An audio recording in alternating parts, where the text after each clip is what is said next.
ରବି ଗୋଟେ ଦୁଷ୍ଟ ପିଲା ଥିଲା। ଶିକ୍ଷକଙ୍କ କଥା ମାନିବା ସେ ପସନ୍ଦ କରୁନଥିଲା, ଆଉ ଖାସ୍ କରି ସାଙ୍ଗମାନଙ୍କୁ ଡରେଇ ସେ ମଜା ନେଉଥିଲା। ଦିନେ ସ୍କୁଲର ନୋଟିସରେ ଲେଖା ହେଇଥିଲା, ପୁରୁଣା ବ୍ଲକ ବନ୍ଦ ଅଛି, ସେଠିକି କେହି ବି ଯିବାକୁ ମନା। କିନ୍ତୁ ରବି ଭାବିଲା, ନିୟମ ତ ଡରିବା ପିଲାଙ୍କ ପାଇଁ ଥାଏ। ଆଉ ସେଇଦିନ ଛୁଟି ହେବା ପରେ ଏକା ଏକା ସେ ପୁରୁଣା ବ୍ଲକକୁ ଗଲା।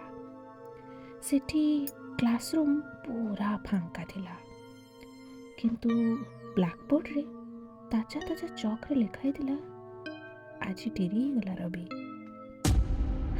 ରବିର ହାତ କମ୍ପିଲା।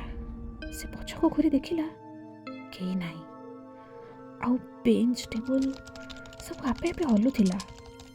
ଘଣ୍ଟା ପଛକୁ କରୁଥିଲା, ଠିକ୍ ଠିକ୍ ଠିକ୍।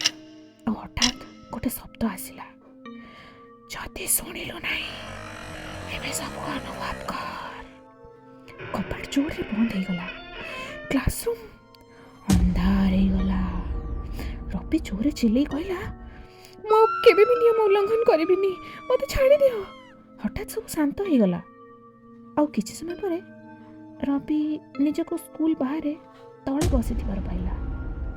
ଆଉ ତା ପରଦିନ ସେ ଚୁପ୍ ଥିଲା, ଆଜ୍ଞାକାରୀ ଥିଲା। ଆଉ ପୁରୁଣା ବ୍ଲକକୁ ତ ଦେଖିବାକୁ ବି ଡରୁଥିଲା। କିନ୍ତୁ ବ୍ଲାକବୋର୍ଡରେ ଏବେ ବି ଲେଖା ହେଇଥିଲା, ଖୁବ୍ ଶୀଘ୍ର ଦେଖା ହବ ରବି। ଆଜି ପାଇଁ ଏତିକି ସାଙ୍ଗମାନେ, ପୁଣି ଦେଖା ହବ। Bye bye.